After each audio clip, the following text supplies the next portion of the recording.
target, gli obiettivi fissati a livello europeo. Il primo indicatore riguarda il capitale umano, quindi la quota di laureati nella fascia di popolazione tra i 30 e i 34 anni. E come vedete siamo al di sotto della media nazionale e della media europea, non raggiungiamo il 20%, quindi dovremmo raddoppiare la quota di laureati. Anche in questo caso scomponiamo per genere, la percentuale degli uomini laureati la percentuale è inferiore e in Sardegna e in Italia il divario di genere è abbastanza alto, in Sardegna si arriva agli 11 punti percentuali. Formazione, l'indicatore successivo, parliamo degli adulti che sono impegnati in attività di formazione e istruzione nella fascia di età lavorativa. Sappiamo quanto è importante questo indicatore perché aumenta la dotazione di forza lavoro altamente qualificata in un sistema economico. La Sardegna in questo caso va meglio dell'Italia, ma è lontana, abbastanza lontana, come vedete, dall'obiettivo imposto. C'è da dire che poche regioni in Europa raggiungono questo obiettivo, sono un dato un po' particolare, quasi tutte le regioni del Regno Unito lo raggiungono e poche altre della Finlandia e Danimarca, quindi del nord Europa. In questo caso poca disparità di genere, quindi evidentemente una volta che si è avuto accesso al mercato del lavoro, la formazione riguarda indistintamente uomini e donne.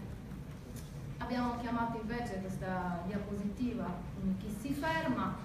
Abbiamo qua il dato relativo al 2015, dicevamo stamattina invece che ci sono i dati più aggiornati dal 2016, stiamo parlando dell'abbandono scolastico, quindi i ragazzi tra i 18 e i 24 anni che lasciano la scuola dopo aver conseguito solamente il diploma di scuola secondaria inferiore, quindi la licenza media.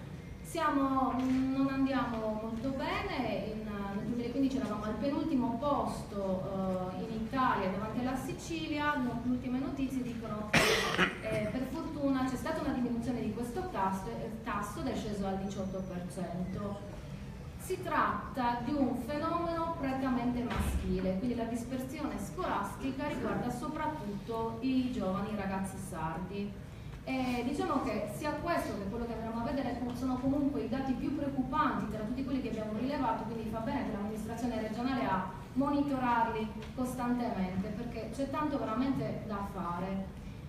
Parliamo adesso dell'altro indicatore di chi abbandona e chi si ferma, è quello dei NEET. Sono quei giovani che non sono inseriti in un percorso scolastico, in un percorso formativo e non lavorano, sono disoccupati oppure addirittura direttamente nemmeno cercano lavoro e quindi sono inattivi.